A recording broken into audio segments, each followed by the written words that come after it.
Nous prions.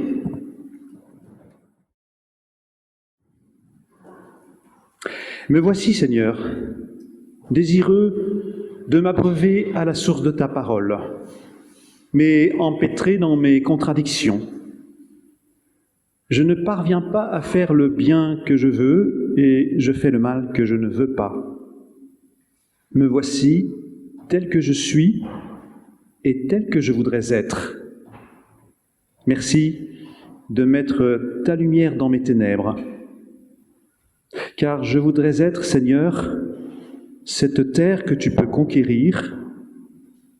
Je voudrais être l'amphore vide que tu viens emplir. Je voudrais être la pâte lourde que tu fais lever. Je voudrais être l'oreille que tu ouvres à ta voix. Je voudrais être le compagnon de tes sœurs et frères.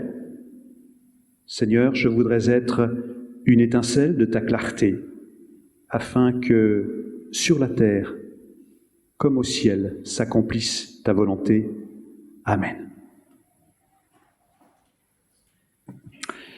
En ce dimanche des Rameaux, un des textes qui nous est proposé se trouve dans l'épître de Paul aux Philippiens, au chapitre 2, je vous lis les versets 1 à 11. Vous m'entendez bien? Ça va? S'il y a donc de l'encouragement en Christ, s'il y a de la consolation dans l'amour, s'il y a une communion de l'esprit, s'il y a de la tendresse et de la compassion, rendez ma joie parfaite en vivant en plein accord. Ayez un même amour, un même cœur, une unité de pensée. Ne faites rien par esprit de rivalité ou par désir d'une gloire sans valeur, mais avec humilité, considérez les autres comme supérieurs à vous-même. Que chacun de vous, au lieu de regarder à ses propres intérêts, regarde aussi à ceux des autres. Que votre attitude soit identique à celle de Jésus-Christ, lui qui est de condition divine.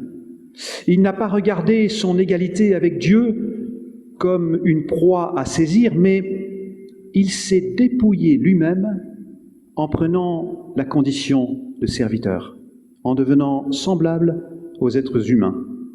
Reconnu comme un simple homme, il s'est humilié lui-même en faisant preuve d'obéissance jusqu'à la mort, même la mort sur la croix. C'est aussi pourquoi Dieu l'a élevé à la plus haute place et lui a donné le nom qui est au-dessus de tout nom, afin qu'au nom de Jésus, chacun plie le genou dans le ciel, sur la terre et sous la terre, et que toute langue confesse, reconnaisse que Jésus-Christ est le Seigneur, à la gloire de Dieu le Père. D'abord, il faut dire que Paul est très attaché aux chrétiens de Philippe. Il y a une confiance qui s'est tissée entre eux, il y a une grande affection, et d'ailleurs Paul, à plusieurs reprises, exprime la joie que lui procurent les chrétiens de Philippe. Rien que de penser à eux, il est rempli de gratitude. Mais Paul dit aussi son inquiétude, car pour parler en images, la communauté chrétienne de Philippe a produit des fruits beaux et savoureux, mais il y a un ver dans le fruit. Le ver dans le fruit, c'est la rivalité, c'est la concurrence qui risque d'opposer les uns aux autres. Oui, la crainte de l'apôtre, c'est que chacun cherche sa propre gloire et que les intérêts particuliers de quelques-uns l'emportent sur l'intérêt de tous. Et d'ailleurs, un peu plus loin, dans son épître, il s'en prend à quelques responsables, vraisemblablement des prédicateurs. Il a des mots assez durs et sévères à leur égard.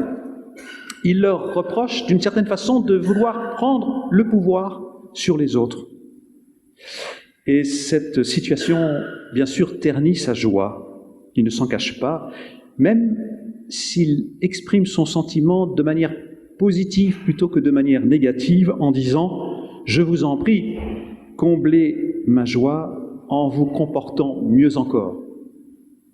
Ainsi, oui, Paul appelle les Philippiens à faire attention à leurs relations les uns avec les autres. Recherchez à être en harmonie plutôt que de vous distinguer. Recherchez ce que vous avez en commun plutôt que ce qui vous sépare.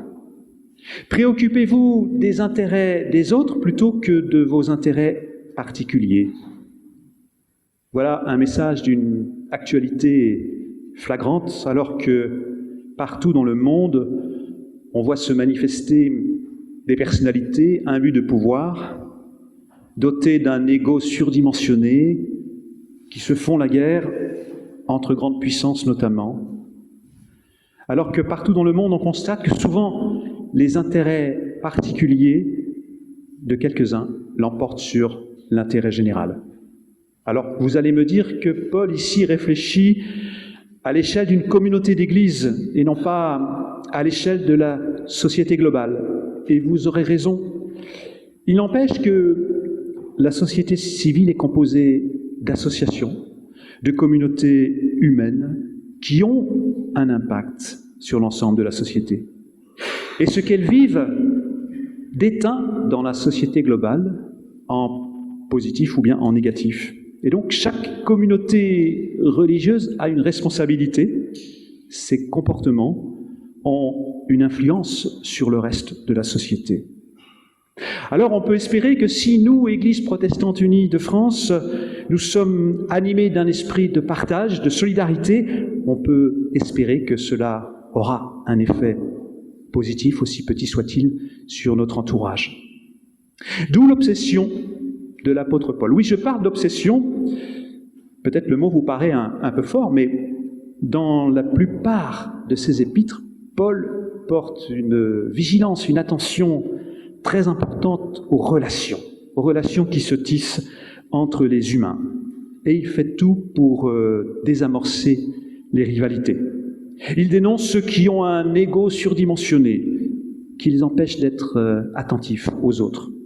Il est obnubilé par la place que l'on laisse aux plus petits, aux plus fragiles. Et ici, dans notre texte, il va jusqu'à dire « Considérez les autres comme supérieurs à vous ». Est-ce que ce n'est pas un peu exagéré? Et surtout, est-ce que ce n'est pas contre nature? Qui d'entre vous parvient à regarder, qui d'entre nous parvient à regarder son prochain comme supérieur? À cet instant me vient à l'esprit cet engagement que les conseillers presbytéraux prennent au moment de leur installation liturgique. Je vous cite cet engagement. « Dans la soumission mutuelle, vous travaillerez fraternellement avec toutes celles et ceux qui ont part à l'œuvre du Seigneur. » Dans la soumission mutuelle. Et ici, considérez les autres comme supérieurs à vous. On pourrait se dire que c'est un enseignement d'une exigence morale énorme. Comment y parvenir? Alors, il faut aussitôt préciser que Paul ne se contente pas de donner des conseils d'ordre moral, il ne propose pas des exercices qui viseraient à infléchir les comportements, dompter les penchants naturels. En fait, il va plus loin. Il appelle les Philippiens à se recentrer sur l'événement fondateur de leur foi, c'est-à-dire Jésus-Christ. En effet, ce Jésus-Christ qu'ils ont placé tout en haut de leurs préoccupations, ce Jésus-Christ qui occupe la place ultime de leur existence, oui, pour lui, ils ont abandonné leurs anciennes croyances, leurs traditions. Pour lui, ils ont réorienté toute leur vie en prenant le risque d'être rejetés par leurs contemporains, parce qu'ils ont trouvé en lui cet essentiel qui a bouleversé leur vie. Ils ont découvert un Dieu d'amour venant à leur rencontre, pas moins que cela. Oui, Jésus-Christ représente ce qu'ils ont de plus précieux. D'ailleurs, ils ont déjà expérimenté ses bienfaits, comme le révèle le verset 1. Ils ont déjà reçu beaucoup de lui. Je reprends les mots de l'apôtre. Ils ont reçu un encouragement au milieu des difficultés, des épreuves. Ils ont reçu le réconfort d'être aimés, malgré le rejet qu'ils ont subi par ailleurs. Ils ont reçu une communion fraternelle qui fait tellement de bien dans l'adversité. Ils ont reçu l'affection des autres membres de la communauté qui représentent pour eux comme une seconde famille. Alors, n'avez-vous pas compris, leur dit Paul, celui que vous avez placé tout en haut de votre existence, eh bien, il est descendu tout en bas. Celui que vous considérez désormais comme votre maître, il est devenu un serviteur. Souvenez-vous, il a été jusqu'à laver les pieds de ses disciples. C'est l'évangile de Jean qui nous raconte cela. Un peu avant sa mort, Jésus s'est dévêtu de ses privilèges et il s'est abaissé pour laver les pieds de ses disciples. Le monde à l'envers, basculement radical de nos échelles de valeur, renversement total de nos logiques de pouvoir, le maître qui se fait esclave, le grand qui devient petit, le leader acclamé, plein d'autorité, qui se laisse crucifier. Et Paul utilise une expression très forte en disant de Jésus-Christ, littéralement, il s'est vidé. Certaines traditions disent il s'est dépouillé. Mais en fait, le sens littéral, c'est bien celui-là, il s'est vidé. Dans ce verbe se trouve cristallisée toute la signification de sa mort sur la croix. Il a fait le vide en lui par amour, pour toi comme pour moi. Il s'est abaissé, il s'est mis au service de l'humain. Oui, cette expression me parle car elle propose une rupture avec notre fonctionnement naturel. Quand on dit que la nature a horreur du vide, je crois que c'est assez juste. Toute notre vie durant, nous ne cessons d'accumuler, nous ne cessons de remplir du vide par notre consommation déjà, en achetant des produits nouveaux ou en cherchant à acquérir des technologies nouvelles. Et puis aussi peut-être en nous laissant entraîner dans un activisme effréné qui nous amène à remplir nos emplois du temps jusqu'à ce qu'ils soient saturés. C'est une autre façon de combler le vide. Je veux parler de ce vide existentiel qui parfois nous habite, ce sentiment d'inutilité ou bien cette impression d'une existence vaine que nous cherchons à combler avec ce désir de tout maîtriser, de tout décider. Or voilà que ce vide qui nous effraie, Christ vient l'habiter. C'est-à-dire, il vient le vivre avec nous, l'assumer pleinement. Ce vide qui nous fait peur, il vient l'habiter de son amour.